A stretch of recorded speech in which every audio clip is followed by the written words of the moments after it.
Man, I hope you guys are thankful when you see things like this. Keeps you humble for those who are sacrificing to protect us. Thank you, thank you, thank you.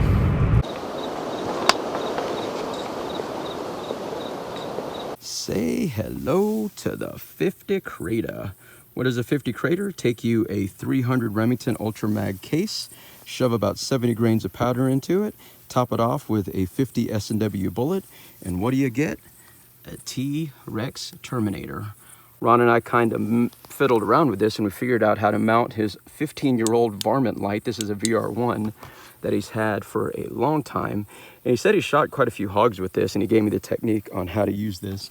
These hogs have been coming in at 1 o'clock every morning, almost on the dime. Yesterday they came in at 3, but every night before then they've been coming in right at 1 o'clock. So I'm gonna set up multiple cameras. Ron's letting me use a Tacticam. I'm gonna be using my thermal. I'm gonna be using another cam. I'm gonna be using so many cameras to make sure we could get the bullet placement of this massive T-Rex Terminator into a piggy, and then you're about to see the results.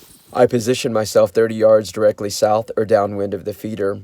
We've had an incredibly mild summer temperature-wise, and tonight we had a really odd northern July wind. I'd planned to sit for a long time since the hogs had not been showing up till 1 a.m., and I was surprised when the sounder showed up just at sunset at 9 p.m. I lowered the 50 Krater and the green VRL1 light slowly onto the hogs, as Ron suggested. I had fully expected them to blow out of there. Ron told me to keep away from any shadows moving. I lined up for the 30-yard shot. Failed to fire. Luckily, this group of hogs have had no human pressure for the past month. They responded negatively to the firing pin, but they just kept eating. I made sure the magazine was set, and I jammed the forward assist to see if I could get around the chamber.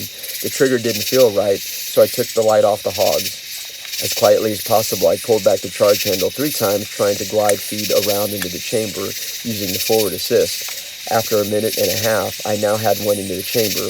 I again lowered the 50 Krater and the VRL1 light onto the hogs, waiting for a good lineup, held my breath, and this time I completely dropped the magazine, finger felt around into the chamber, did a hard release onto the charge handle, certain that the hogs were going to run away.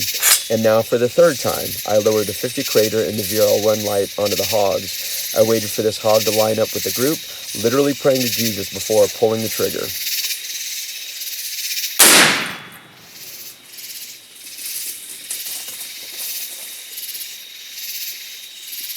Now let's watch this in slow motion. You can see the Hornady 300 grain FTX bullet drill this hog. What's even more incredible is watching the shot placement through the FLIR 736 Thermosight Pro. If you look carefully, you can see the 300 grain bullet definitely went into the second hog.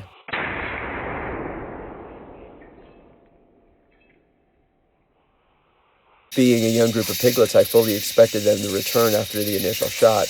With the near 90% moon, I could visually see them freeze up, and then they started to return to the feeder. I started to slowly remove a second round from the magazine. As quietly as possible, I hand-fed this one into the chamber.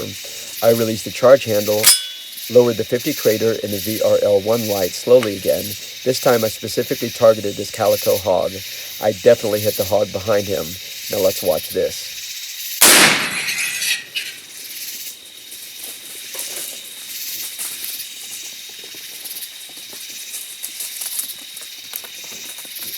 The FLIR 736 Thermosight Pro picked up the heat signature of the bullet going into the second hog.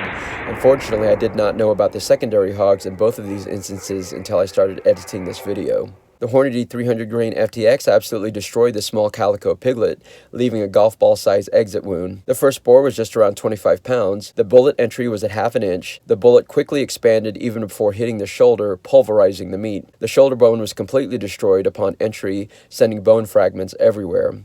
The opposite shoulder was also shattered into pieces. I found several lead and bullet jacket pieces all over the hog. The final exit wound was almost an inch in circumference. The 50 Krater absolutely pulverized these small piglets. A big shout out to Ron for A, allowing me to hunt with him, B, baiting this site for the past month and putting no pressure on these hogs and allowing me to test this caliber, C, letting me borrow his VRL1 light and his Tacticam even though I was not able to get it set up, and D, dropping this 100-pound boar for my buddy Sean who needs it for an upcoming event. This has to be my favorite hunt of the year to date. Again, a big thank you to Ron. Be sure to like, subscribe, and share this video. I've got a 4000 FPS caliber that I need to introduce to you guys. There's a new scent product I'll be testing. I've got 2 epic hog hunts in the next month, one using a crossbow, and I'll be headed back to South Texas to hunt with Dave and Renee. There's a few new 6.5 Creedmoor bullets that I'll be introducing to you.